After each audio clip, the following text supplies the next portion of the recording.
Hey guys, Bill again, Competition Cars.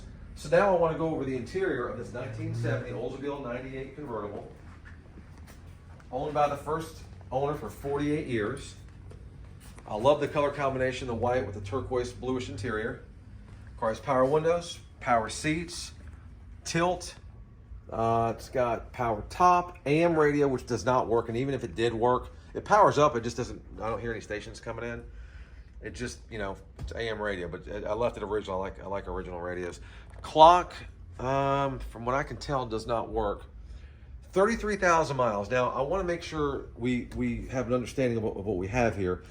If I cannot prove, or if not 110% certain that the miles are exactly right on these cars, I will tell you, hey, I'm not sure. Now, my buddy Tom that I bought it from the son, again, as the son from the guy who bought it new. And he said that, it was Dad's car, and he's assured Tom it had 33,000 miles. But again, there's no paperwork on the car.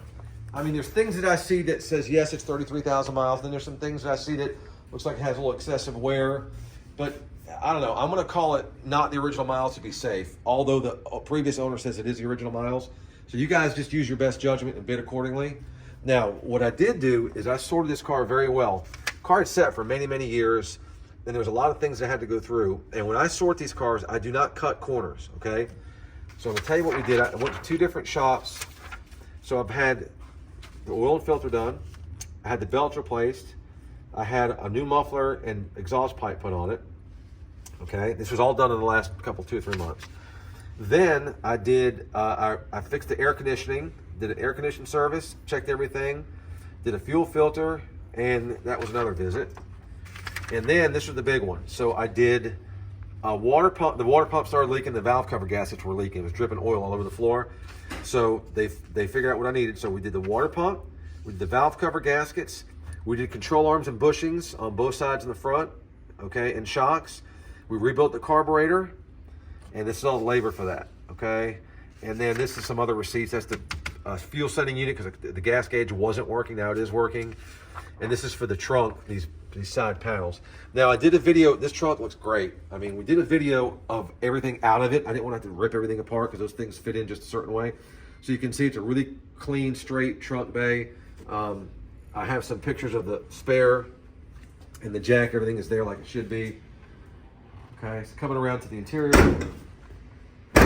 Whoops, slam it, there we go. It's got the boot. There's a top operation video where I show you the top going up and down. The interior is nice. Again, this is not a show car. This is not a perfect car. Convertible cars tend to take a little more of a beating because it's subject to the sun.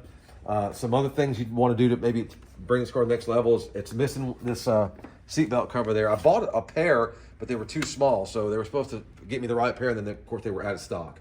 Some of this rubber can stand to be replaced. Like little minimal things to if you want to bring it to the next level. But it's a good solid car. Mechanically, it's good. It drives good. The air is cold. Like I said, everything it's got in it works except the clock and then of course the AM radio. But it's not a rusty car. The frame looks nice. It's like I won't repeat myself, but I discussed in the other video, what we do to the engine bays and frames and why we do it. But I don't deal with rusty cars. Any old car can have a little bit of corrosion and minor surface rust. But as far as scaly, bubbly, flaking stuff, if I ever see a car that, I completely pass on it. But it's a beautiful car. It's got a lot of nice lines to it, a lot of eye appeal. And again, they made, I want to say it was 3,100 was the number. We're going to go ahead and do a driving video probably this afternoon or maybe possibly tomorrow, depending on the weather. But I can't wait to show you guys how the car performs. It does have 365 horsepower, and I think it's about 500 foot-pounds of torque. So it's no slouch. It is a big, heavy car. But kind of go around it one more time and just look at the lines of the car. Again, I rate this car at driver plus quality condition. Not flawless, but not anything that's going to take a ton of money to bring it to the next level. I mean, all your mechanics, all the mechanical stuff is done. Most of the cosmetics is done. There's a few things it needs are just some trim pieces and odds and ends to make it really perfect. Maybe a fresh set of wheel covers or something like that. But yeah, it's an awesome car. I'm a big GM fan, and I love Oldsmobiles. I love Cadillacs. This is sort of like to me, this is up there with the 70 Cadillacs as far as style and design and quality. So check it out, guys. It's on Bring a Trailer right now. There's 4 or 5 or maybe 6 days left. Any questions, put them in the comment section. I'll answer them as quick as possible. Thanks.